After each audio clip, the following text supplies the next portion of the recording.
Democratic Party, and I said I wouldn't give them the satisfaction.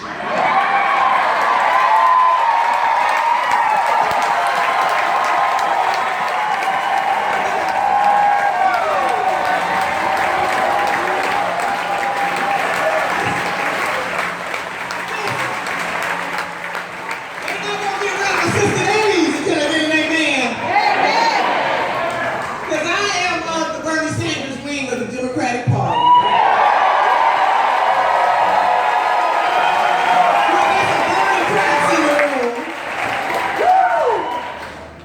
I am from the Congresswoman Shirley Chisholm wing of the party.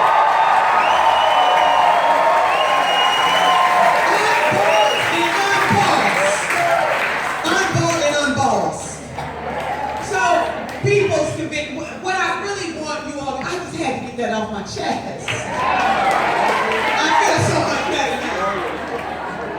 But what I want you to know today is this, is that this nation needs people from all walks of life, like those of us in this room today, to be able to stand up and speak truth to power and not be afraid.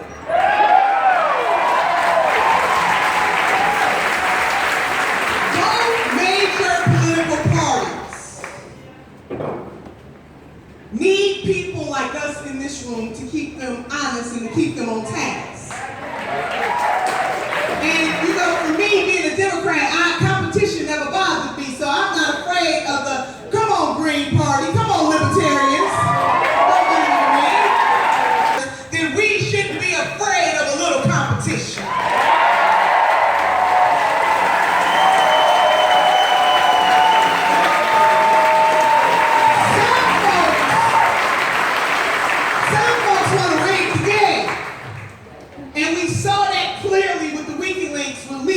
Of those documents, it is un-American, undemocratic, unpatriotic to do what the Democratic Party did with those documents.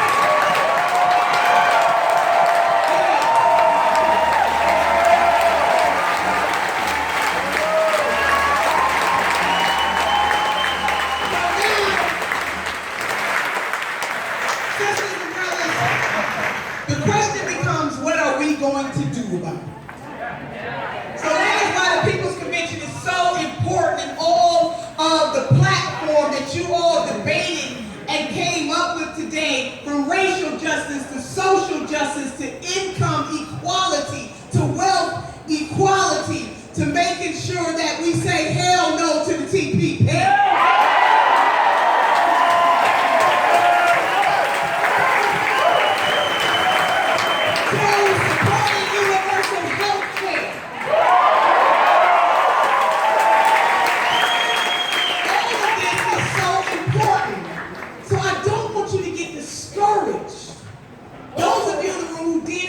Senator Bernie Sanders, the math may not have been on his side, but the social studies well.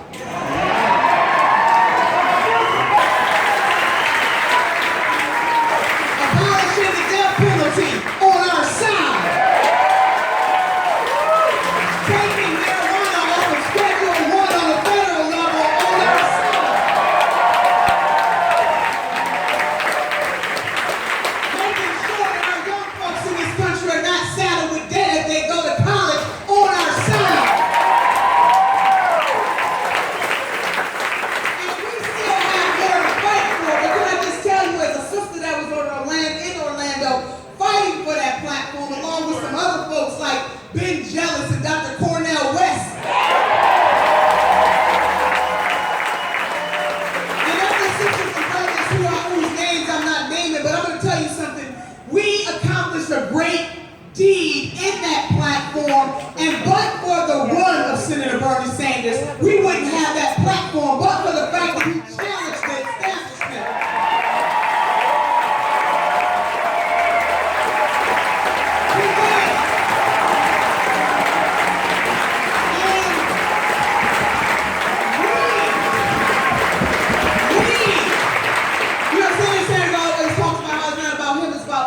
We ran the most successful insurgent candidacy in the history of this country.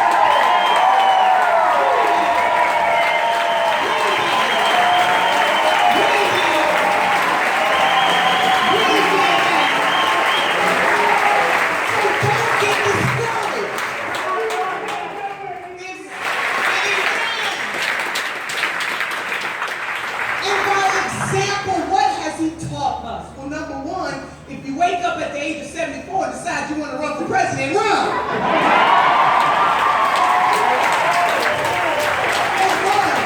Age ain't nothing but a number, baby.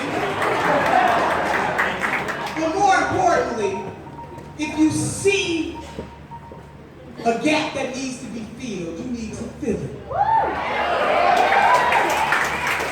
You see, titles are good, sisters and brothers, but purpose is better. Titles are good, but purpose is better.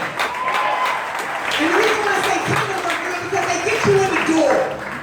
But if you are in the door at a table or in a room and you don't have purpose, it doesn't matter that you are there. We need more people who are going to stand up and do what is right no matter who it is for or who it is against. And that is part of what the People's Convention is all about. It is about everyday people putting a little extra on their ordinary. We can do this.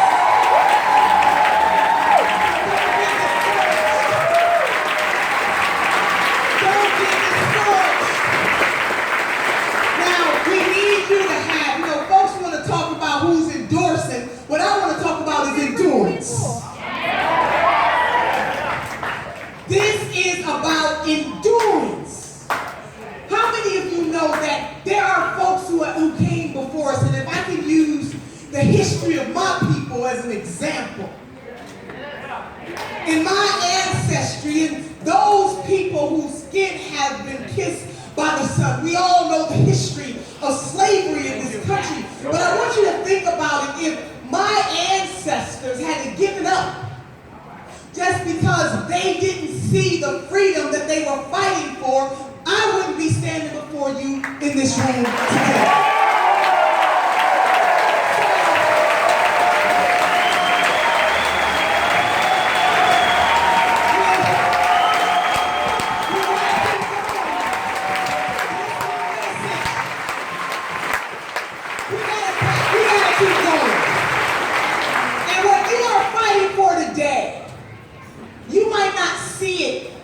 Actualized a year from now, 2 years from now, God forbid 10 years from now. But I want you to know what you are doing today is a mighty work, that you are setting the play, you are setting the foundation for generations yet unborn who are going to look at 2016 to figure out what the hell did we do to make this world a better place than we had the chance.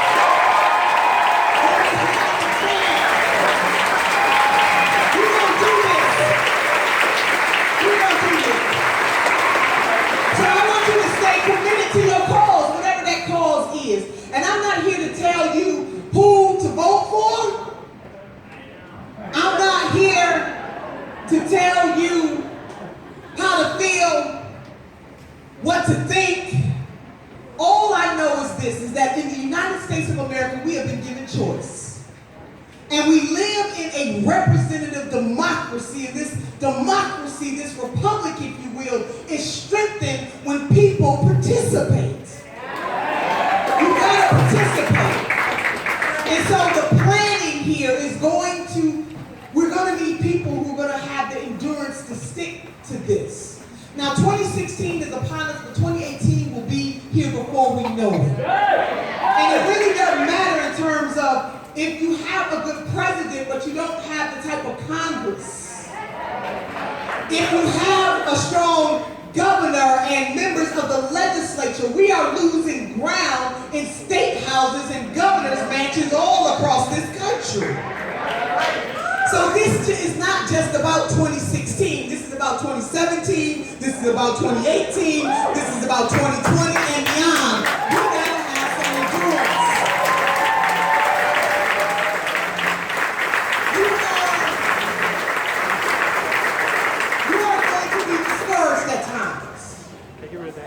You're going to be disappointed at times. Thank you, sir. But what I can guarantee you is this. If you stick to the plan, if you live out your purpose, if you are committed to working with one another, somebody might care about the environment more than they care about income equality. Somebody might care about universal health care more than they care about college and free colleges and universities for all. But if we commit to helping one another with each individual cause, we strengthen, because everything in this platform is intertwined.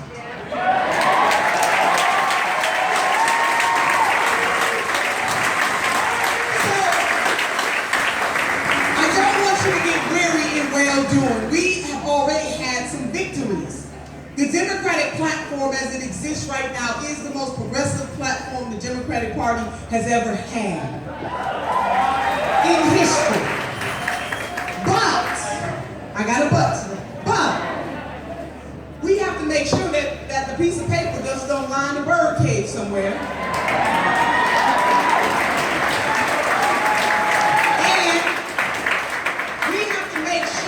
That separate and apart from that we have this omni-partisan group. Can you imagine how we would shape the world with Democrats and Republicans and Green Party and Libertarian and No Party working together for the greater good? We would shape the world. We would shape the world, baby. We would shape the world.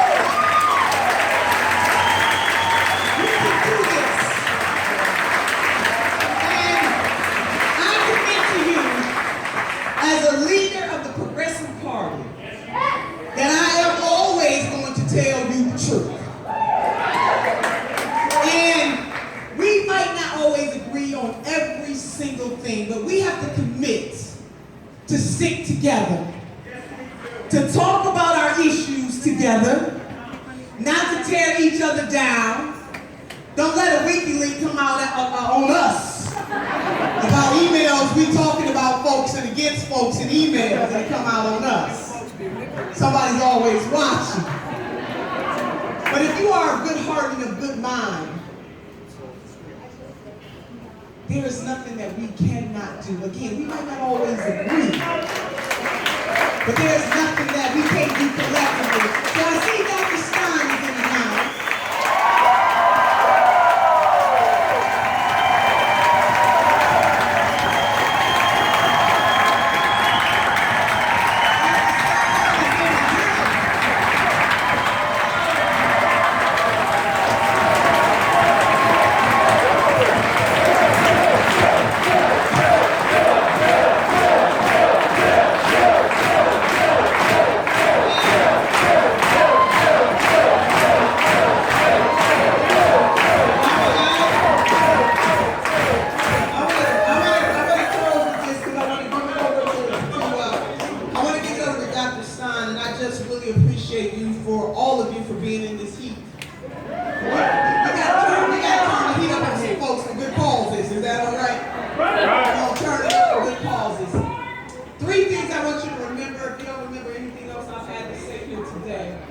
The number one, I believe that the creator of this great universe has given us two hands, one to reach forward and one to reach back, lifting as we climb.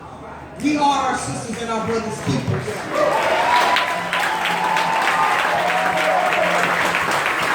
Number two, and most importantly, we can't ask other folks to do more for us than we are willing to do for ourselves. I think Brother Frederick Douglass put it this way. He said, you might not get everything that you work for, but you will work for everything that you get. And lastly, in the words of my grandmother, who was born in 1913, my grandmother could not read or write, but she could count her money, sisters and brothers. To the sisters, more importantly, she kept her money in the Southern Ladies Bank and Trust. With a handkerchief. And when I asked my grandmother, what does it take to be successful in life, she said, my dear granddaughter, all you need are the three bones. The wishbone, the jawbone, and the backbone. She said the wishbone will keep you hoping and praying, because hope is the motivator, but the dream is the driver. The reason why we are here today, the reason why we are assembled today, the reason why we are going to speak truth to power and keep lifting our voices is because we believe and we know that tomorrow has to be better than today. She said the jawbone will give you courage to speak truth to power. But the most important bone of them all, sisters and brothers, the superfragilistic expialidocious bone is the backbone. Because the backbone will keep us standing through all of our trials and our tribulations in this life. We can't have a testimony without a test. Amen.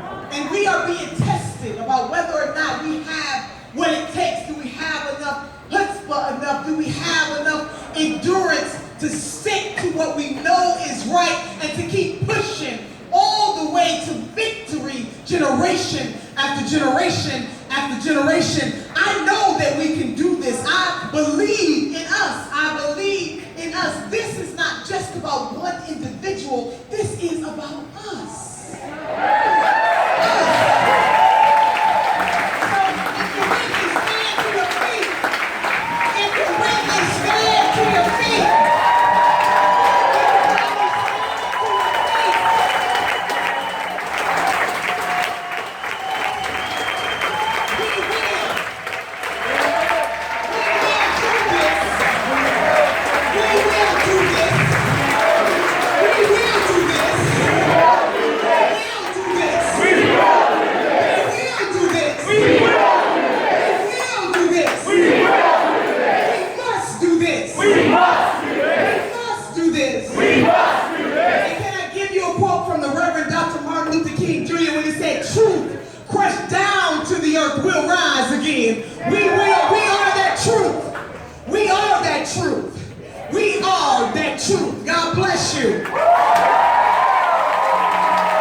Because it does represent the breadth of what we're doing and the depth of what we're doing.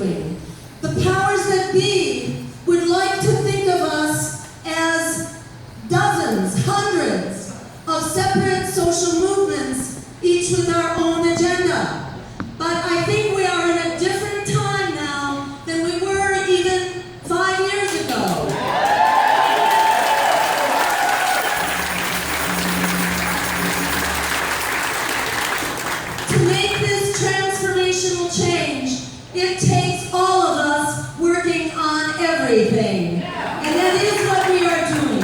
From living wage campaigns, which we are winning across the country. From the pipeline blockades, which we are winning.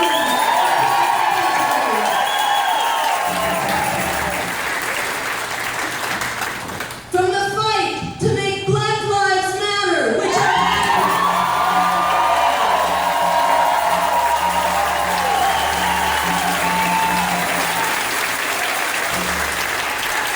to the fight to cancel predatory student loan debt.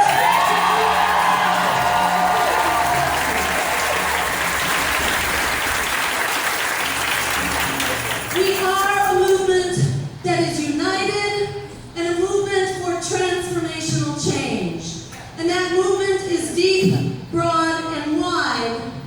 And that movement takes its cue from you in so many ways, because you have said that politics as usual is over and done.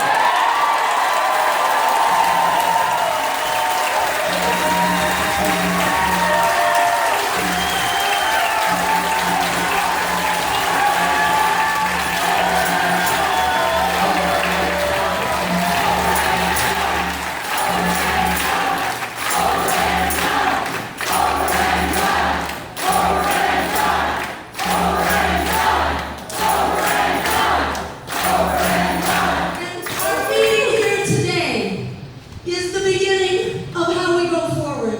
And I am so grateful to all of you and to the organizers here today for bringing us together as a kind of counter convention.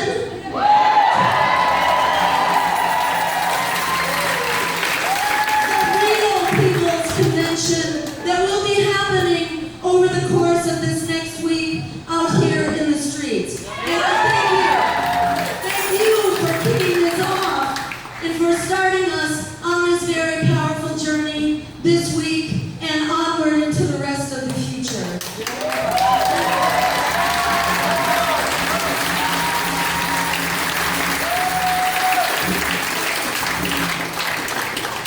I want to say a couple of the ways in which we are so powerful, because the system as it is tries to tell us that we are marginal, that we don't count, and in so many ways they are trying to bury this transformational movement that you have accomplished. Well, we have news for them.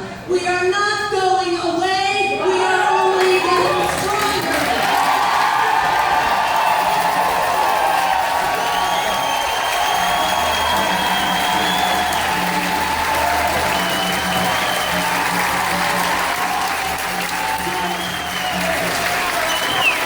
We are not going away because this economic crisis that we are fighting is not getting better. And the Trans-Pacific Partnership, which is what they point to for how we're going to change our economy, that is only going to make the struggle more intense. It will only intensify our resistance.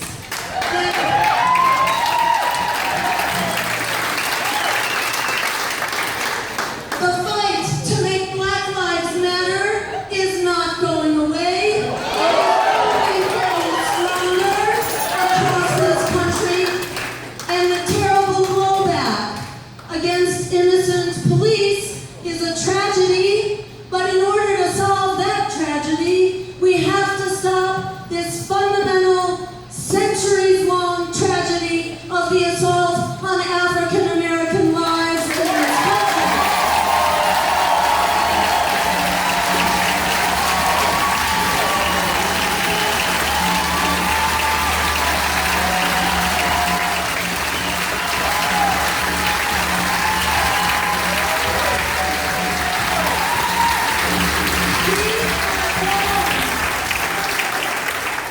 We are all in the crosshairs of this violent and racist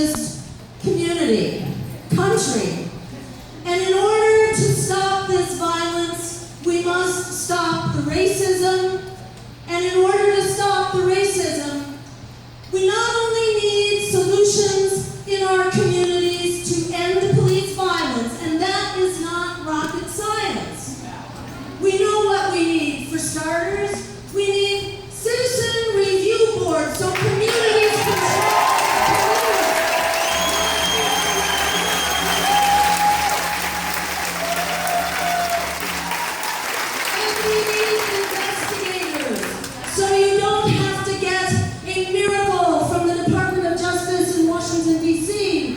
to find out what happened. Every death in the hands of police custody deserves an official investigation.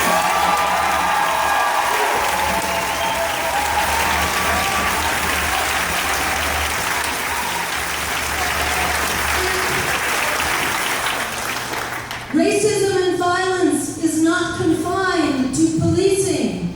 It is also a built-in part of our economy, because when the average African American, due to historic thievery and injustice and redlining and community disinvestment and extraction of wealth and labor from the African American communities, that has resulted in a horrific number that I just want to empower you with.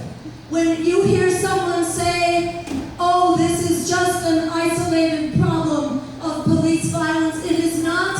We need a deep and transformative solution, because right now the African American family has 5 cents on the dollar of the wealth of a Caucasian family. That is unacceptable, horrific, and violent. We have built-in racist violence in our school system, like right here in Philadelphia, where the schools have been closed in the African American communities, like all over the country, where high-stakes testing and privatization and charterization is used as an opportunity to hijack our public resources, especially in the vulnerable communities of color, and to turn them over to private industries. We say no.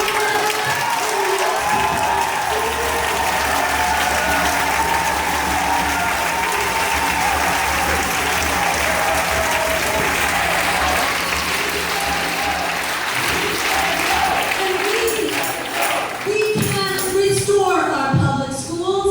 How do we create good public schools? It is not through high-stakes testing. It is through small class size. It's through respecting teachers' unions.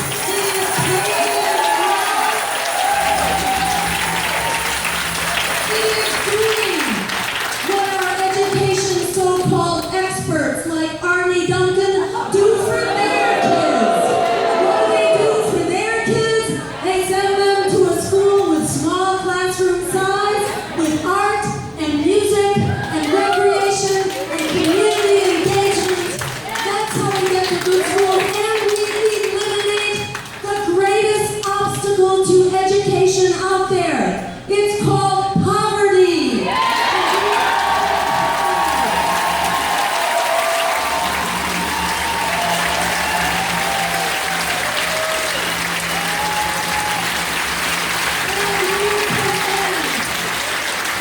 We can end this so-called crisis of immigration. And one of the most powerful things we can do to end this crisis is to stop causing it in the first place.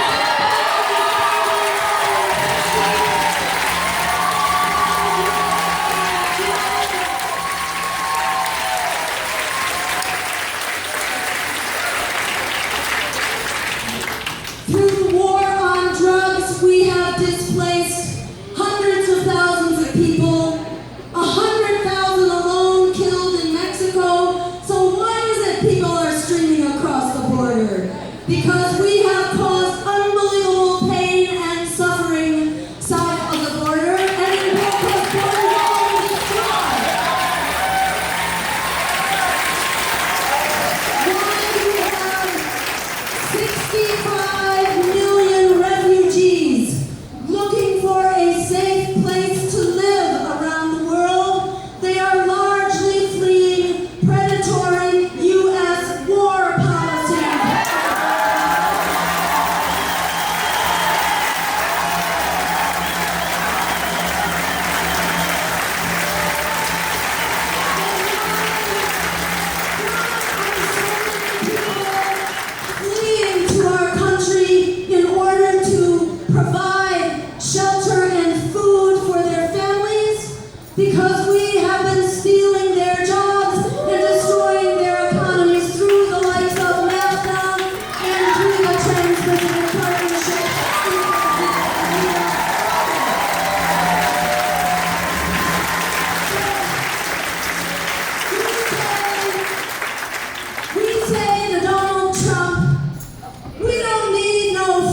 crisis out there, very much related to the immigration crisis. And of course, the other thing we have to do to solve the immigration crisis is provide not just a path to citizenship, but a welcoming path to citizenship.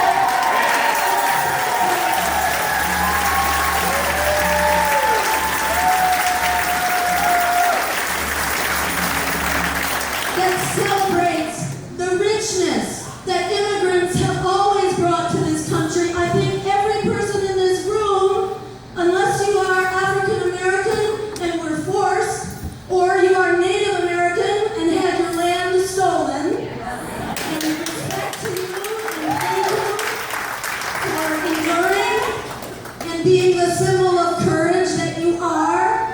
Many thanks to our Native American brothers and sisters.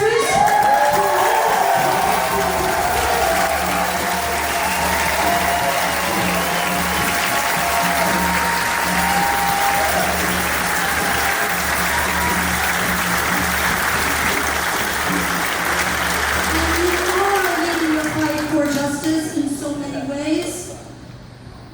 But for the rest of us, we are all immigrants on this bus. And the strength of America, the real exceptionalism of America, is that we are exceptionally diverse. And we brought people together from 4 corners of the earth, and we have had an incredible conversation here to get to the bottom of who we are and our common humanity. And that is the exceptionalism that we must help bring to the rest of the world, that we are all exceptional together in the fullness of our diversity. And we celebrate all of us in our diversity.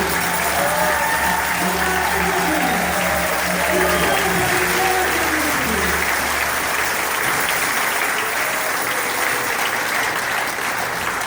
So on the related issue of foreign policy, this has been kind of the elephant in the room that has not been recognized throughout the dialogue of this presidential campaign, and we intend to change that and focus on that, because in order to be safe and secure here in America, we have to be safe and secure for everyone around the world.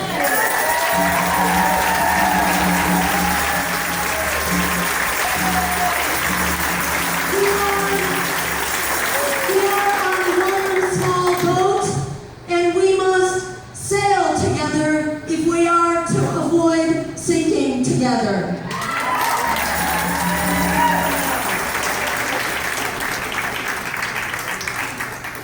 So how do we do that? You know, people say, well, you got ISIS. What can we do? We have to bomb ISIS. Well, they're forgetting. Where did ISIS come from? That incredible bombing campaign in Iraq. And where did Al-Qaeda come from before that? From a little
when Pearl Harbor was bombed at the outset of the Second World War, people didn't sit around and wring their hands and say, oh, we just can't find the political will to deal with this emergency. No, they totally transformed the economy.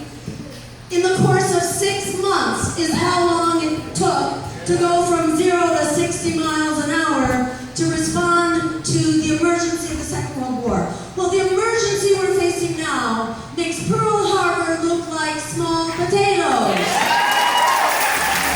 Because we're not talking just about one harbor. We are talking about all harbors all around the world and all population centers on the coast.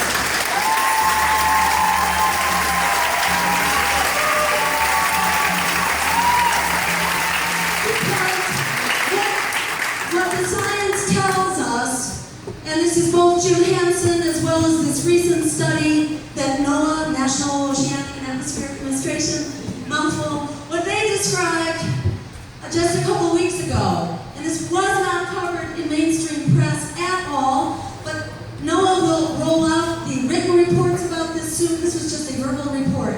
And what the senior scientists from NOAA said was that we, on the pathway we're on, which has only gotten worse under Democrats in the White House and in Congress, under both Democrats and Republicans, we have never, it's not getting better. I hope everybody knows that in this room. It is accelerating. The rate of increase is getting worse. It's not getting better. This problem will not be solved by political parties that are on the payroll of predatory banks.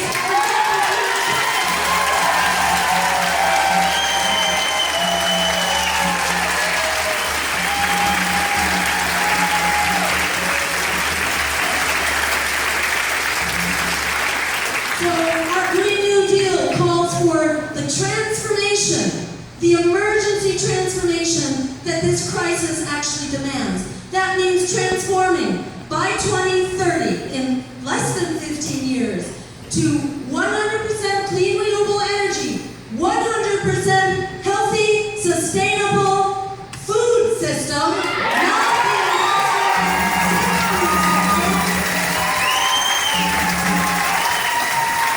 which is poisoning not just the planet and the climate, but poisoning us as people. And we call for public transportation, renewably powered and energy efficient.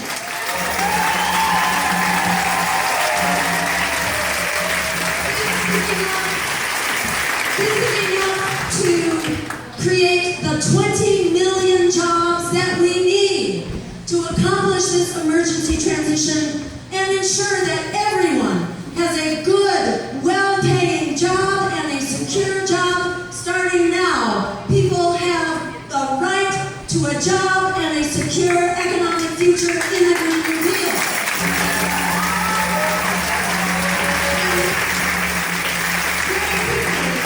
How do we pay for this? Number one, when we have 100% renewable energy, we can no longer justify 1,000 bases in over 100 countries around the world.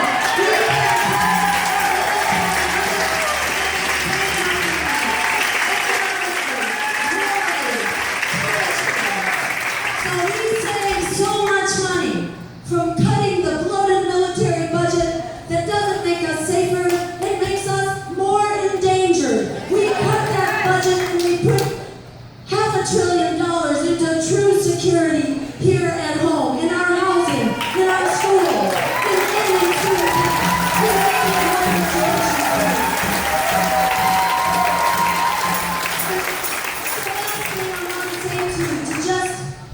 To just drive home that these crises we face are absolutely solvable, and we are the only ones who can solve them. Yes. We are the ones we've been waiting for. Because we are not on the payroll of the corporate donors, of the lobbyists, and of the super PACs. My campaign, like Bernie's campaign, continues that tradition of true, clean money, small donors. We are not taking marching orders.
we just double our numbers again. We meet the threshold to be in the debates.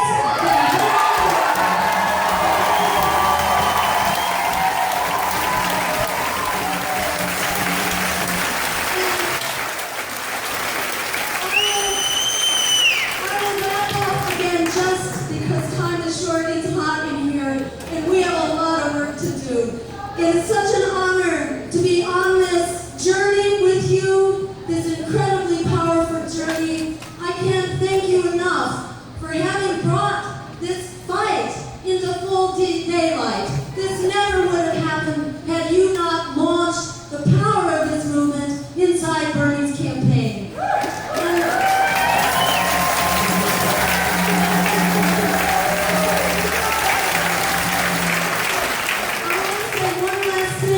Which is that I am putting out another appeal to Bernie in the light of this email scandal.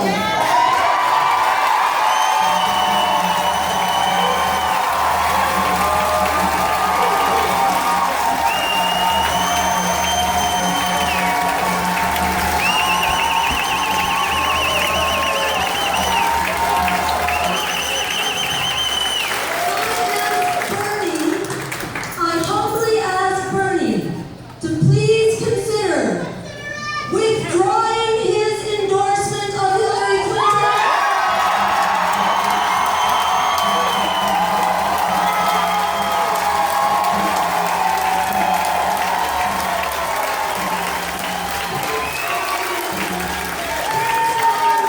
Outright purposeful sabotage of your campaign by the DNC and by Hillary Clinton. They do not deserve anybody's.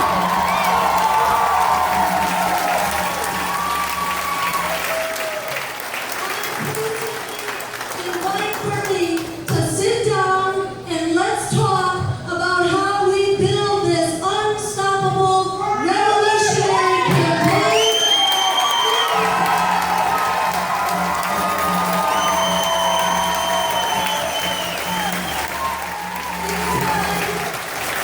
It's time of a revolutionary political party with me in the Green Party. We will not be stopped.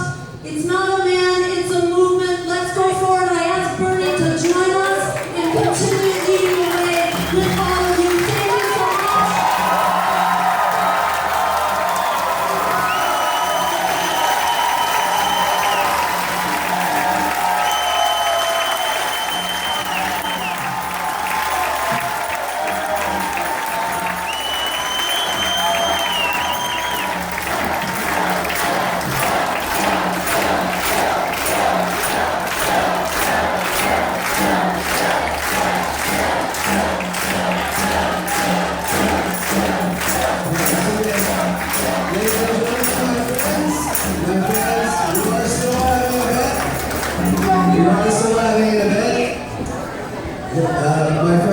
My friends, I know we obviously